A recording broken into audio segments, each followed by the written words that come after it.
Bismillahirrahmanirrahim. Assalamu alaikum dear students. Myself Dr. Saida Nareen and I am back with a new lecture of physics today. Dear students, as you know that in our previous lecture we have completed our chapter of electromagnetism.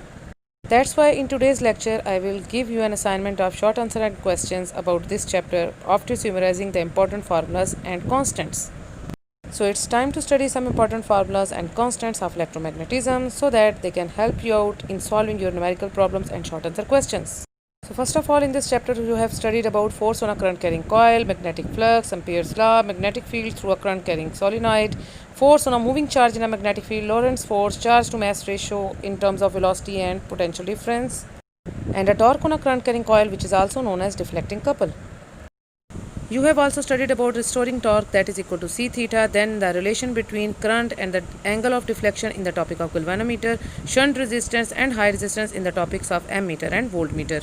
There are some important constants also which you have to use in your numerical problems, like permeability of free space, charge of electron, charge of proton, mass of electron, mass of proton, and mass of neutron. Now dear students, it's time for an assignment of short answer and questions from the chapter of electromagnetism. There are 25 questions in this assignment and each question carry 2 marks. So the marks of whole assignment will be out of 50.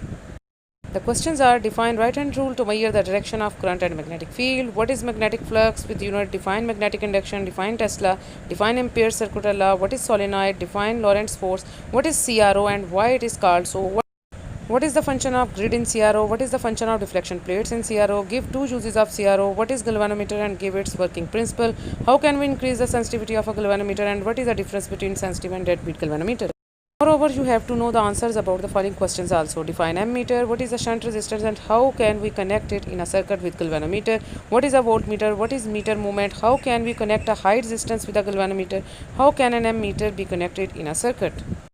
Further, you have to know about how can a voltmeter be connected in any circuit, what is an ohm meter, what is avometer or multimeter, what is DMM, and what is the relation between Weber and Tesla.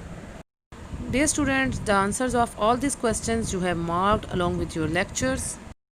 You have to just search these answers and write down in the manner which I have guided you earlier, that every definition should have its expression and unit.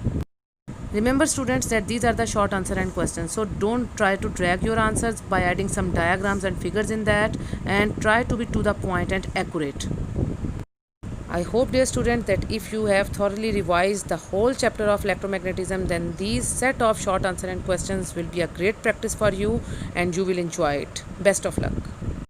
That's all for today students. If you have not yet subscribed my channel, then you can subscribe my channel now. You can also share my channel, and if you really like my lecture, then you can press the like icon also and press the bell icon for future notifications. Thanks for your attention. If you have any problem, you can comment me in the comment section. Until the next lecture, take care. Allah Hafiz.